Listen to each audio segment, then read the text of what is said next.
सबसे बड़ी खबर, उत्तर कोरिया ने दक्षिण कोरिया की ओर बलून छोड़े हैं। अब दक्षिण कोरिया को इन बलून से वायरस होने का शक है। दक्षिण कोरिया की सेना ने गुब्बारे ना छूने की भी अपील की है। सुनने में बहुत अजीब लगता है कि आखिर इलाके में बलून्स को क्यों छोड़ा जा रहा है। तो जानिए किस तरीके से इन बलून्स में ट्रैश है, कूड़ा है, और जिस तरीके से यूज्ड बैटरीज या यूज्ड कपड़े इसमें रखे गए हैं, इन्हें छोड़ने का मकसद क्या है, क्या इनमें वायरस हो सकता है, इनकी लोकेशंस बहुत इंपॉर्टेंट है, और साथ ही ये कि किस तरीके से लगातार गुब्बारे छोड़े जा रहे हैं, क्योंकि उत्तर कोरिया ने 24 घंटे में करीब 350 बलून छोड़े हैं। आपको बताते हैं हथियार से ज्यादा खतरनाक ये बलून कैसे हम कह रहे हैं, क्योंकि किम की साजिश वाले गुब्बारों के बारे में जो जानकारी आई है उसके मुताबिक दक्षिण कोरिया में इन्हें छोड़ा गया है।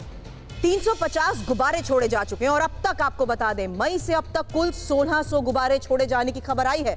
अब चेतावनी क्या है, गुब्बारों को किसी ने नहीं छूना। जिन इलाकों में इन गुब्बारों को छोड़ा जा रहा है वहां पर बकायदा लाउड स्पीकर के जरिए दक्षिण कोरिया की तरफ से अनाउंसमेंट्स हो रहे हैं। इसके खतरे को देखते हुए आगाह किया जा रहा है, क्योंकि गुब्बारों से इंफेक्शन भी संभव है, वायरस फैलने की भी आशंका है। और टाइमिंग ये जो बहुत इंपॉर्टेंट हो जाती है, इसकी इंफॉर्मेशन आपके सामने इसलिए क्योंकि पुतिन के दौरे के बाद जिस तरीके से किम आक्रामक हो रहे हैं, यहां तक कि हाल ही में डीएमजी इलाके में, डीमिलिटराइज जोन में नॉर्थ कोरिया की जो घुसपैठ हुई थी उसका जिक्र इसलिए भी सुमित मैं यहां पर कर रही हूं क्योंकि ये जिस तरीके से स्ट्रैटेजीज अपनाई जा रही है बॉर्डर एरियाज को क्रॉस करने की और इलाके में बलून्स छोड़ने की, ये वाकई खतरनाक साबित हो सकती है। सुमित देखिए, बैलून छोड़ने की स्ट्रैटेजी तो बहुत क्लियर है। ऐसा नहीं है कि ये बैलून से परेशान करने के लिए छोड़े जा रहे हैं। दरअसल ये उनके एयर डिफेंस मैकेनिज्म को चेक करने के लिए भी किए जा रहे हैं, और ऐसे बैलून का इस्तेमाल आने वाले वक्त में नॉर्थ कोरिया के जिस तरह के आप हरकतें या फिर उनकी जो स्ट्रैटेजीज रही है वो बायोलॉजिकल वेपन्स, केमिकल वेपन्स के इस्तेमाल के लिए भी कर सकता है। और ये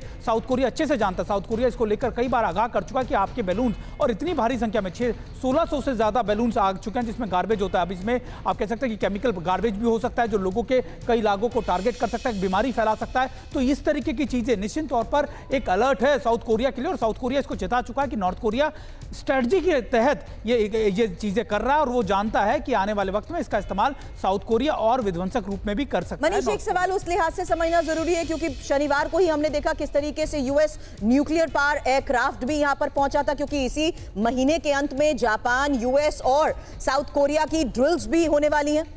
बिल्कुल, देखिए मैं मनीष से इसका एक अपडेट लेना चाहूंगी। सुमित, मनीष।